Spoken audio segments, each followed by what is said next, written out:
guys, Hannah here and welcome to a brand new video on my... Why am I so close to the actual screen? Hey guys, Hannah here, welcome to a brand new video on my channel. I'm so sorry guys that I haven't really been around. I've just had so much stuff to do and I don't think it's at a massive loss because not many people watch my videos anyway, but hopefully that will change in the future. Just a quick shout out to Dino. He always watches my videos. He's my uncle and he always takes a piss out of me when I go around his house for how I do my videos, but then again he's an old man and he doesn't do YouTube, so he doesn't know. But anyway, shout out to you Dino, love you. So today the video that I'm going to be doing is going to be about travelling and going on holiday with autism. Do you like my side fringe, guys? It's hardly a side fringe, is it, really? It is a bit, but it's not. I might get full fringe, guys. Do you think I should get full fringe? Full fringe me? Comment full fringe me. That's a bit, actually sounds a bit weird. Anyway, maybe don't full fringe me. So yeah, going on holiday when you have Asperger syndrome or autism can be a difficult time. And it used to be difficult for me, but I've kind of overcome it. And like, I'm not pretending I'm better than anyone else, but I have sort of overcome the fear of travelling and going on holiday. So I'm just going to kind of discuss what things I felt difficult when I was younger and what things people might find difficult now, and just try and, you know, help you a bit, give you some useless advice and see how we go from there. So of course the first thing, it's not obvious, but flying is a thing that I didn't actually do till I was 11, and I went to Disney World in Florida. And it was good, but of course I hadn't flown on a plane before and it was really creepy. You know, when you go through the barriers at Gatwick or anywhere, actually it's not just Gatwick, not the barriers, the beep beeps, and everyone touches you and you get beeped because, I don't know, you have a metal bit on your hairband or something tragic like that and it goes beep beep and then they come over, they touch you. Luckily I haven't actually had that happen to me. I had it happen to me in like Paris Charles de Gaulle like a few years ago, and I looked at him because my mum went through and we both had a watch on and it beeped and he was like, that's fine, you've got a watch on, but in a French accent. So the security guard was like, you can go, and I went on in with the watch and he fucking molested me. Not molested me, but he searched me. He got his female sidekick to search me. But it did used to really worry me, and I think a way to combat that is, guys, is just dress basically like a tramp. So basically just have a really like really like baggy top going on, and maybe just have some Crocs. I probably won't. It depends where you're going, like, because I was going to Florida, it's warm anyway. Yeah, get some Crocs, get some joggers so the button don't go off on the jeans. I mean, I don't know what you guys wear anyway, but that is just the tip I'm giving you on how to dress so you don't get beeped at the barrier. Tip number two. That was tip number one. I didn't introduce it as tip number one, but I'm now introducing tip number two. Tip number two. It sounds like I'm saying tit number two. Tip number two. Don't talk about tits. That's another video, guys. That's another video. Comment down below if you want a tip video. So yeah, tip number two is do not expect anything. Or in fact, a better phrase for that, expect to be disappointed. 2008, August, went through Gatwick. We're going to Disney World again, my mum, dad, brother and sister. We get to the little bit where they check your passports just before you board the plane, the little not departure lounge, like the secondary departure lounge, like one where the actual plane connects up to. So I was just chilling there, yeah, and you get your bag searched again, which is completely unnecessary. She got them searched like 3 times back at security, and this guy had the audacity to fucking take my sharpener, and I was so pissed off because I had my colouring books, I had my pencils, I was going to do a bit of drawing on the way. I was like 12 years old or 13, can't really remember, but either way, draw a little bit on the way, and no, he decided to crush my dreams, literally crush the dreams, take away a child sharpener which had a cover on it. I mean, are you taking the piss? Come on. What is that actually going to do? I'm hardly going to like walk down the plane, knock on the pilot's door, he's going to open it, I'm going to be like, hey, and it won't even scratch him because it's a fucking child sharpener. Furthermore, the point of that tip is do not bring anything you think are going to piss off the guards.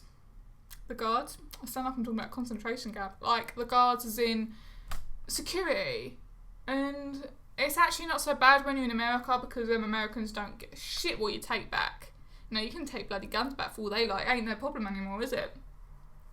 And also, if you're flying to America for a first time,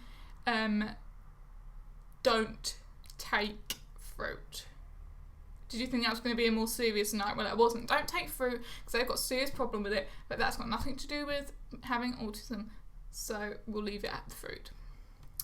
Tip 3, still on plane travel, is to sort of plan out your...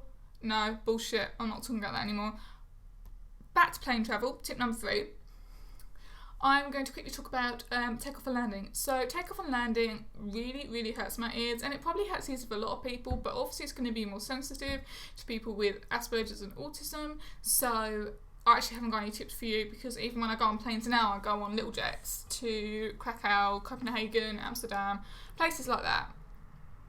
And it still hurts my ears. And actually longer jets, like when I went to California, that was okay. When I went to, like, I don't know, was it Copenhagen I went last? Or did I go to Paris? No, it's Copenhagen. When I went to Copenhagen, it really hurt. It's just like, really being serious. They come and offer you sweets, and it's like, I don't want your fucking sweets. My ears are killing me. Can you just, like, land the fucking plane, please? You know, never mind about the bloody sweets. Jesus Christ. You chew them, and it don't even help. So, what you could do, and then it pops the ears, but don't do that while you're still in the air, because they're just going to unpop again. What I do is, when I get... I do lots of yawning. I was thinking about the yawning before I said it. That's why I started yawning. So yeah, do lots of yawning and it will just pop. But it is quite difficult. And I do sit there, my fingers in my ears, and I don't give a shit what people think.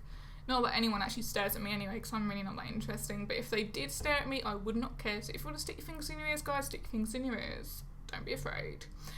Tip number 4, which I was going to discuss before, but then I thought about the ear popping thing. Which I would suggest, I never had a problem with this, but you should just plan the journey out, like when you're on the plane, and yeah, plan it out. Depends where you're going. You're going short haul, you ain't got no TV. You're going long haul, you get a nice TV for your meals. If you're going to Australia, you're fucked. I don't know why you're going all the way to Australia for, because it's like 24 hours, and I actually can't help you with that one. Oh, excuse me. So yeah, so let's try and get off the subject of plane travel now, and maybe get to foreign airports. Foreign airports are scary, scary places. Oh my god, the Americans, they are proper tough. Like, when you go for Orlando, it's just like, bloody hell. It's just like trying to get out of Nazi Germany in 1935. It's just like, you just can't do it, do you know what I mean? You go through, and you've got some like really, like, I suppose if it's in Orlando, you have mainly Hispanic guards, and they'll be like, I'm not doing an accent, an American accent, they'll be like, what's your occupation?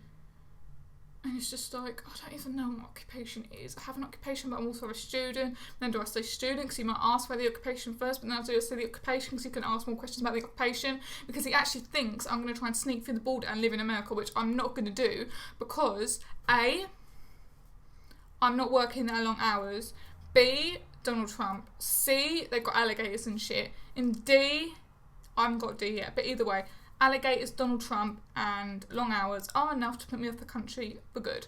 Furthermore, I do not want to get into America, so please do not interrogate me on my arrival. But it'd be interesting to put me against a Muslim person, or a black person, or, oh my god, a Mexican, and see how they react to different people getting in. I bet they drag so many Muslims aside and so many Hispanics aside. I'm not quite sure about the blacks. They might be a bit better with the blacks now, but anyway, the European airports are a bit nicer. People seem a bit more lenient, especially if you're in the EU. Don't talk about the EU. Especially if you're in a EU country and you're travelling to another EU country, it's really easy to get in and out.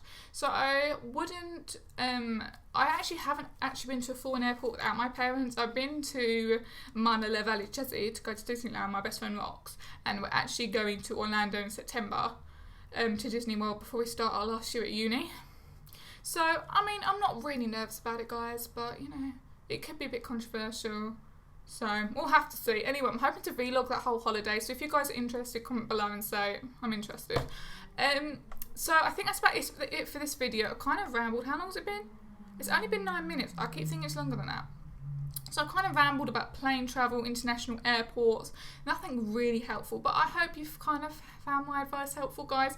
Please, please, please give me ideas. I'm so stuck for ideas all the time. It's tragic. Please give me ideas on what you want me to talk about. It can be anything from squirrels to sex to squirrel sex. I don't know. If you want me to talk about it, I'll talk about it. You know, I have no fears.